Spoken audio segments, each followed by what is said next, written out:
ये देश है वीर जवानों का, अलबेलों का, मस्तानों का, इस देश का यारो।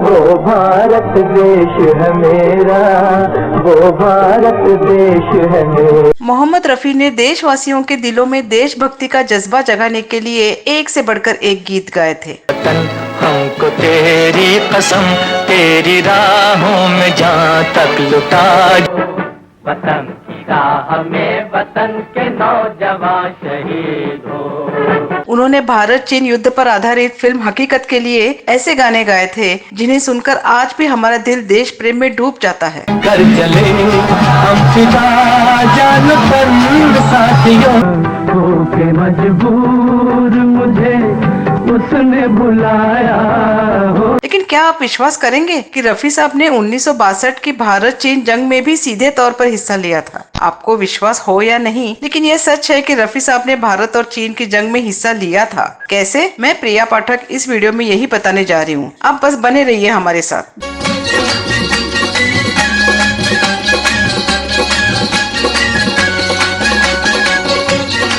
दरअसल साल 1962 के अक्टूबर में चीन ने हिंदुस्तान पर हमला कर दिया था। हिंदुस्तान इस हमले के लिए बिल्कुल तैयार नहीं था। उस समय चीन से भारत की कोई दुश्मनी नहीं थी। भारत कई सालों से चीन के साथ दोस्ती का बर्ताव कर रहा था। हिंदी चीनी भाई भाई के नारे लगाए जाते थे, लेकिन चीन ने भारत के साथ विश्वासघात किया। ऐसे में जब चीन ने अचानक हमला किया तो हिंदुस्तान सकते में आ गया। भारत की ओर से युद्ध की तैयारी नहीं थी। ऐसे में उस समय के प्रधानमंत्री श्री जवाहरलाल नेहरू जी ने देशवासियों से अपील की कि देश एकजुट हो जाए। देशवासी युद्ध की तैयारी और भारतीय सेना की मदद के लिए आगे आए और वे भी अपनी तरफ से योगदान करें। यह अपील की गई कि देशवासी भारतीय फौज के लिए दान दे, फौज में भर्ती बढ़ाई जाए और सभी लोग जंग के लिए तैयार हो जाए। जंग की तैयारी कैसे हो, इस दिशा में पहल के लिए फिल्म इंडस्ट्री के कुछ लोग सामने आए, जिनमें सबसे पहला नाम था मोहम्मद रफी साहब का। उनका साथ दिया महबूब खान ने। महबूब खान ने नेहरू जी से कहा कि हम ऐसे गाने बनाएंगे जिनसे भारत के लोगों में देशभक्ति का जज्बा पैदा हो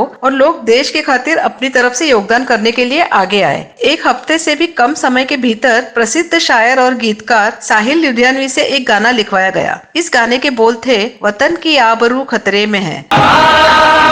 अब उनकी गर्दनों के वास्ते तलवार हो जाओ। इसका संगीत तैयार किया खय्याम ने और इस गाने को मोहम्मद रफी से रिकॉर्ड कराया गया। इस गाने के आधार पर एक वीडियो भी बनाई गई, जिसमें दिलीप कुमार, राजेंद्र कुमार, राजकुमार और कंवलजीत को रखा गया। ललकार हो जाओ, ललकार हो जाओ।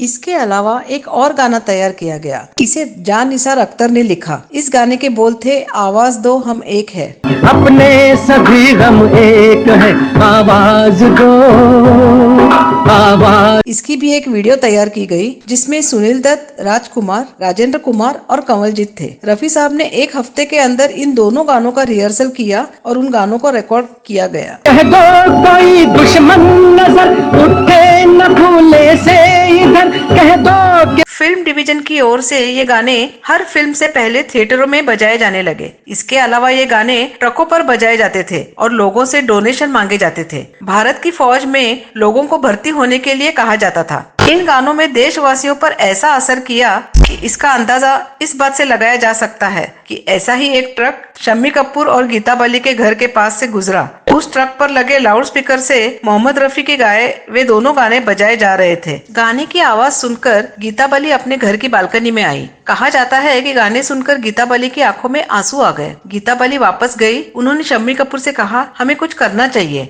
और उन्होंने अलमारी खोली। घर में जितने भी गहने थे और उन्होंने जो भी गहने पहने थे, उन सारे गहनों का उसी समय दान दे दिया। अब आप सोच सकते हैं कि पूरे देश में करोड़ों लोगों ने किस तरह से इन गानों को सुनकर चंदा दिया होगा। इन गानों को सुनकर न जाने कितने लोग भारतीय फौज में भर्ती हुए और चीनी सेना से लोहा लिया। यही नहीं, रफी साहब ने दिलीप कुमार से कहा कि हमें देश के लिए कुछ करना चाहिए। उन दोनों ने इस बारे में विचार किया। उन्होंने एक योजना तैयार की। दिलीप कुमार ने उस समय के प्रधानमंत्री श्री जवाहरलाल नेहरू जी से कहा कि वे दोनों बॉर्डर पर जाना चाहते हैं। सबसे पहला सवाल तो यही था कि पर्दे पर अभिनय करने वाले दिलीप कुमार कुमार और सिनेमा के पर्दे के पीछे से आवाज देने वाले गायक मोहम्मद रफी बॉर्डर पर जाकर करेंगे क्या? वे दोनों हथियार लेकर जंग तो करेंगे नहीं और ऊपर से वहाँ की कड़ाके की सर्दी। इस सवाल के जवाब में रफी साहब ने कहा कि हम लोग वहाँ पर अपनी फौज का हौसला अफजाई करेंगे। हमें यकीन है कि हमारे गाने सुनकर और हमारे साथ रहकर, दिलीप कुमार के साथ रहकर फौज को यह एहसास होगा कि पूरा मुल्क उनके साथ खड़ा है। इसकी तैयारी की गई। मोहम्मद रफी और दिलीप कुमार बॉर्डर पर गए। दोनों वहाँ कई दिन रहे। जिस दिन रफी साहब को फौज की हौसला अफजाई करने के लिए गाने गाने थे, उससे पहले की रात वह बीमार पड़ गए। उनका गला बैठ गया। रफी साहब रात भर यही सोचकर रोते रहे कि कैसे अपने जवानों का हौसला अफजाई के लिए गाने गाएंगे। दिलीप कुमार रात भर उनको काढ़ा पिलाते रहे। रफी साहब रात भर काढ़ा पीते रहे। पता नहीं क्या चमत्कार हुआ कि सुबह होते होते रफी साहब का गला पूरी तरह से ठीक हो गया। इसके बाद रफी साहब ने हर जवान की फरमाइश पर गाने गाए और उनका मनोरंजन किया। वतन पे जो फिदा होगा अमर वो न, वतन की राह में वतन के नौजवान शहीद हो।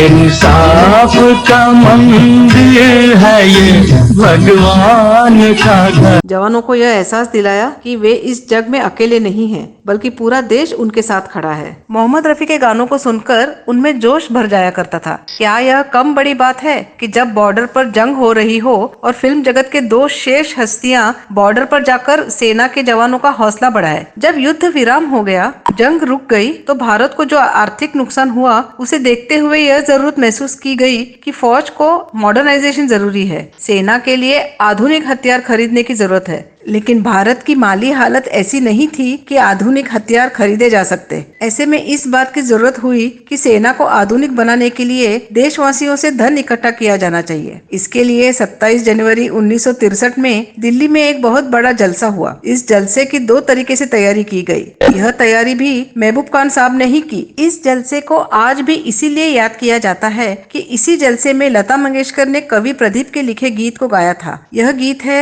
ऐ मेरे वतन के लोगों, जरा आंख में भर लो पानी। इस गीत को सुनकर नेहरू जी की आंखें भर आई थी। आज भी यह एक अमर गीत माना जाता है। इस मौके पर मोहम्मद रफी ने दो गीत गाए थे। मोहम्मद रफी जी ने जो दो गीत गाए थे, उनमें से एक गीत को लिखा था शकील बदायूनी ने और धुन बनाई थी नौशाद साहब ने। वह गाना था, अपनी आजादी को हम हरगिज मिटा सकते नहीं, सर कटा सकते हैं लेकिन सर झुका सकते नहीं। अपनी आजादी को हम हरगिज मिटा सकते नहीं, सर कटा। बाद में इस गीत को लीडर फिल्म में भी लिया गया। एक दूसरा गाना था जिसे कैफी आजमी साहब ने लिखा था। इसका संगीत दिया था मदन मोहन ने। यह गीत था, कर चले हम फिदा जानो तन साथियों, अब तुम्हारे हवाले ये वतन साथियों। बाद में यह गाना चेतन आनंद की फिल्म हकीकत में रखा गया। कर चले हम फिदा जानो तन साथियों, अब तुम्हारे। मोहम्मद रफी साहब को हम उनके गानों के लिए याद रखते हैं, उनकी इंसानियत के लिए हम उनका सम्मान करते हैं, लेकिन वह इससे कहीं अधिक थे। उनके दिल में सच्चे हिंदुस्तानी का दिल था जो हिंदुस्तान के लिए धड़कता था। यही वो जज्बा था जिसके कारण रफी साहब ने सरहद पर होने वाले गोलीबारी और कड़ाके की ठंड की परवाह किए बगैर सरहद पर जाकर हिंदुस्तानी फौज का हौसला बढ़ाया। तो दोस्तों, आप इस बारे में क्या कहना चाहते हैं? मोहम्मद रफी के गाए देशभक्ति गानों में कौन से गाने आपको सबसे ज्यादा पसंद है? इन गानों से जुड़े कोई कहानी आपके पास है तो हमें बताइए। अगले वीडियो में प्रिया पाठक फिल्मों और गीतों के बारे में कोई और जानकारी लेकर आऊंगी।